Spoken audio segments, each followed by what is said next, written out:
Obviously we need to append this to each field that exists with the type password, and then we'll go ahead and start the actual process of replacing this data. So it's not really a complex piece of code, but it's slightly longer than you might expect, so obviously follow it through carefully and take a look at what we're actually doing, and it should make sense. So the first thing we want to go ahead and do is wait for our document to be ready, so wait for the DOM to be loaded and everything. And inside here we create a function. So when document is ready, we have this function. Everything inside here is what we want to run when the document is loaded. This is just really standard jQuery notation that we would use when we write, pieces of code that belong to jQuery. Okay, so the first thing we want to do is go ahead and place this checkbox after every password field, or every instance of a password field that's on our page.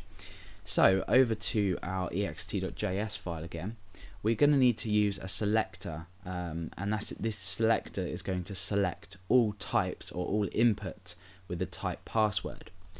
So we use a selector input, which on its own would select all input fields, but we can go ahead and use square brackets and inside specify which type we want to select, and in this case we're selecting all fields with a type password. So quite straightforward in terms of selectors. What we then want to go and do is use the after function to place some code after each field, and what this will do is it will just literally put it next to the field.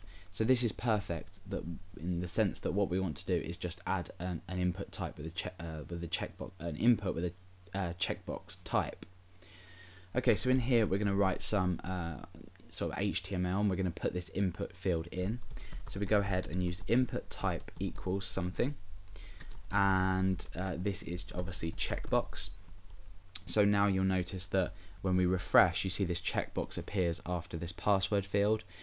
If we were to duplicate this password field in our index.php file, it would work the same way, and this would be appended after it. We'll just go take a look at that now.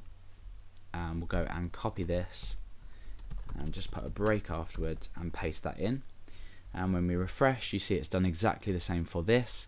However, if I was to say change the third one, or change the second one, we'll just change to a type text, you can see that it doesn't adhere, or this checkbox isn't output after the text field. So this is obviously compatible with all password fields, so it's sort of like cross-compatible. Okay, so we need to assign an ID to this checkbox to be able to assign an event handler to it. So I'm going to go ahead and give this an ID of sp_checkbox. SP just stands for show password. And after this we want to just give the user some text to know what the checkbox actually does, which is obviously show the password. So when we refresh now, we've got the checkbox and show password. So now the process of actually showing this text or this checkbox after the text field or the password field, we need to assign an event handler for when this tick is ticked or unticked. So the event handler we need to use is change. So we come down to the next line, and we want to go ahead and select .sp_checkbox. So now we're selecting all elements on a page with the class SP checkbox, and that should only be the one here that we've generated for every password input type.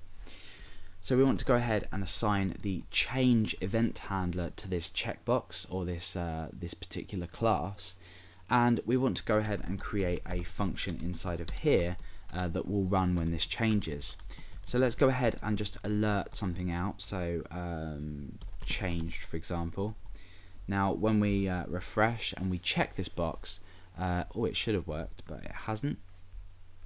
Okay, so let's go and take a look at why that might be. So it's oh, sorry, yeah, I've given this an ID, and I meant to give it a class. So I mean, it doesn't really matter what you do. You could assign an ID, but obviously you would use a hash here. But I'm going to keep it as a class for now. So let's go ahead and type class. Then it's going to be a lot easier to modify this in CSS if you require. So now that we check it, that value has changed, or that checked value has changed, so we get this changed box or alert box. When we uncheck it, we also get changed. So now when this changes, we can go ahead and start the process of showing the text inside of here. So let's go ahead back over to our text editor. Obviously get rid of that alert because we don't want to be doing that. Okay, so we're going to go through and create 6 different variables. So we're gonna assign values to 6 different variables. The first variable is going to represent the object that's in front of this checkbox, or the object that's before this checkbox. And obviously the object that's before every checkbox with the class SP checkbox will always be this field here, because we assign this straight afterwards.